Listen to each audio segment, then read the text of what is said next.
So mga kabugis, muli dito at welcome kayo sa aking channel Marianas Garden.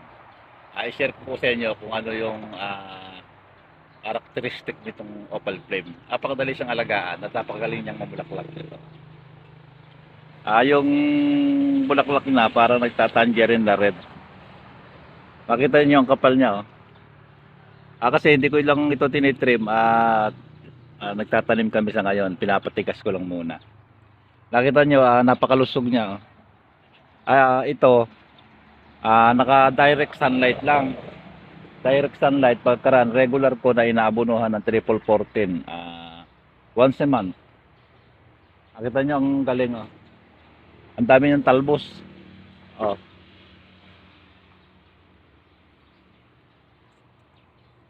Napakaraming bulaklak. Makita nyo itong opal flame, makikilala lang niyo siya. Yung dahon niya medyo pahaba na kulot na ganito. Patulis yung mga dulo niya. Na-share ko lang kasi napakasarap niyang alagaan. Hindi siya maselan kahit na anong panahon, kahit na tagulan, taginit, malamig ang panahon. Namumulaklak siya. Dire-diretso lang pamumulaklak niya. Kaya lang ito, ganito na parang nagwa-wild ng konti. Konti lang naman kasi hindi ko tinitrim sa ngayon at kasalukuyan kami nagtatanim. Kaya yan, patitigasin ko pa ng konti para makuha natin makatanim tayo kasi masyadong mura yung mga talbos niya, di ba? Ayan. Ang lulusog.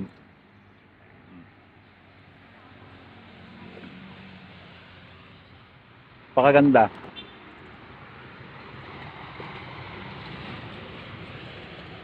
Di ba? Sulit na sulit talaga. Lagi nyo na lang nakikita, mga nagbe-video ako na itong opal flame. Lagi may bulaklak. Dito isa-isa, medyo na-trim dito. Dito lang medyo malago. Ayan. Napakarami ko makukuha dyan. Ganyan yung pot niya, oh. Kasi grafted dito. May kasama siya dito ng mga ganito.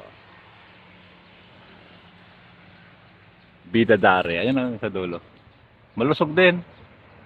Ang ganda talaga ng lusog ngayon. Pero dito sa kabila, nakita niyo medyo na-trim dito. Wala yung siyang mahahaba. Kasi na-trim sa dito. Oh. Maganda sa kanya, pag na-trim mo dito, agad nagtatalbos siya. Ganyan, oh. Mga na-trim ito. Nakita nyo, kahit na yung halo niya, yung grafted na yan, oh.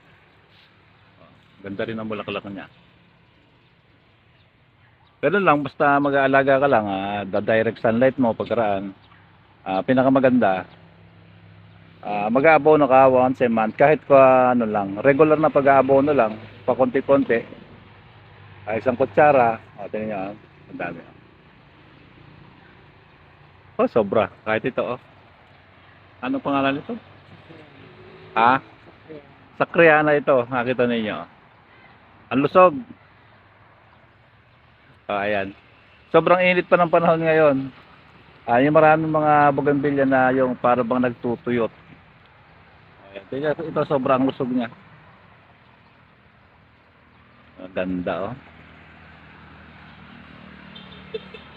Hindi pa tayo sa kabila. Iyon, yung malago na yon, magkakaganito kapag natriman na namin. Kasi hindi pa namin nakukuhanan. Nanghihinayang kami na i-trim kasi baka hindi tumubo. Pati ito namang isa na to, nakuhanan na namin. Ito yung mga nauna, mga 1 month na ngayon na natriman ito, nakakuhanan ng pangtanim. Ito yung mga pinagputulan ko. Ayan. Ayan, oh. Halos nakuha lahat yung mga dulo niya dito. Medyo maselan kasi na naitanim ito. Ay, nakita niyo, putol. Pero nakita niyo agad na mulaklak siya. Mga bago yung mga bulaklak niya. Nagusbong siya na maliliit agad na ganyan, pero tuloy-tuloy siya namumulaklak kagaya dito.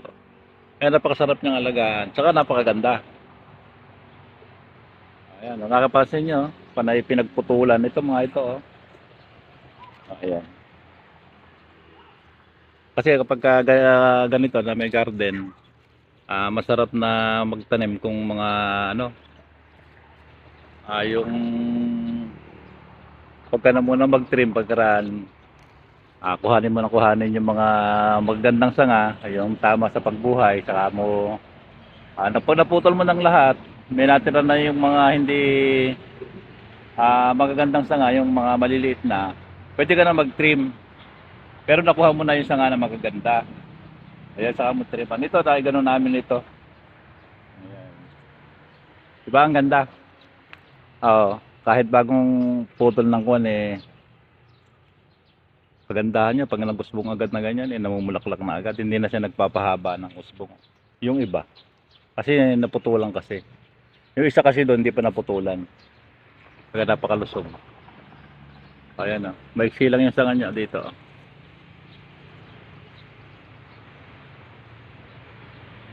Lago doon, pagka nakuha na namin ng pangtanim, titriman ko din siya ganito. Ganito. Ititrim ko siya ng ganito. Papalitin ko siya ng ganito para maging neat uli. Diba? Pwede nating itrim ng ganito kung palitin. Kasi ito yung bagong trim ko. Oh. Bagong trim pa lang ito. Dapat malinisan pati puno.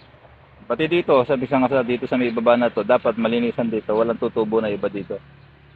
Grafted kasi ito. Kagaya dito, may tumubo dito na ano. Pwede nyo tanggalin yung mga na yan. Diba? Pagka ilang araw pa yun, pag nakuha na namin ang mga pangtanim yun, magiging ganito na siya. Paliliitin ko siya na ganito.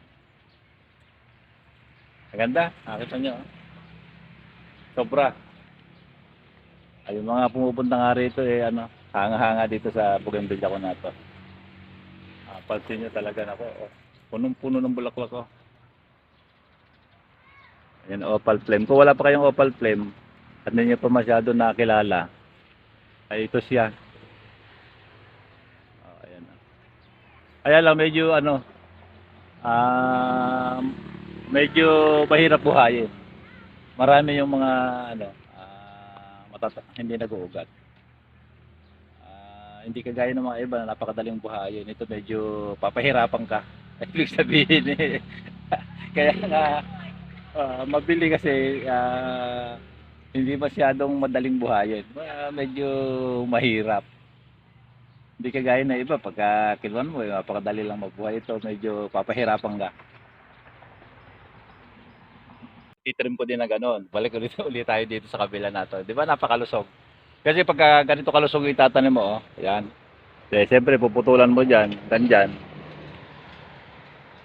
Tatapat, pagka nagputol ka dito, huwag mo naman na isasagad-sagad kasi isasakto mo lang doon sa, pag nag-trim ka, sakto lang na doon ka magbabawas uli para magandang tingnan, hindi yung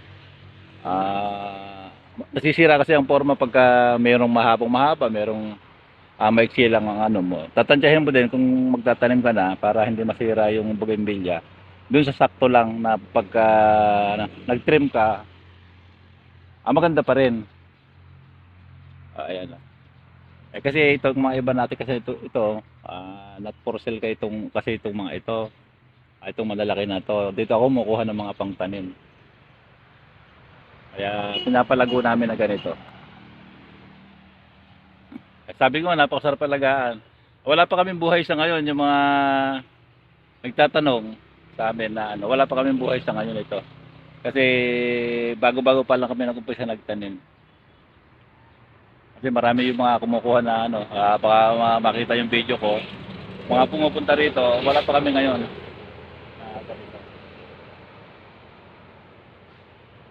Kasalukuyan pala nagbubuhay. Binibiro mo pagka ganito kalusog yung halaman mo na mother plant mo, ganito karaming sanga, gano'ng karami ang makukuha mo dyan.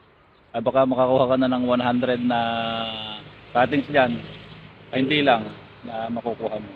Kasi kung minsan, kung medyo mahaba na ganito, ito, talusog na ito.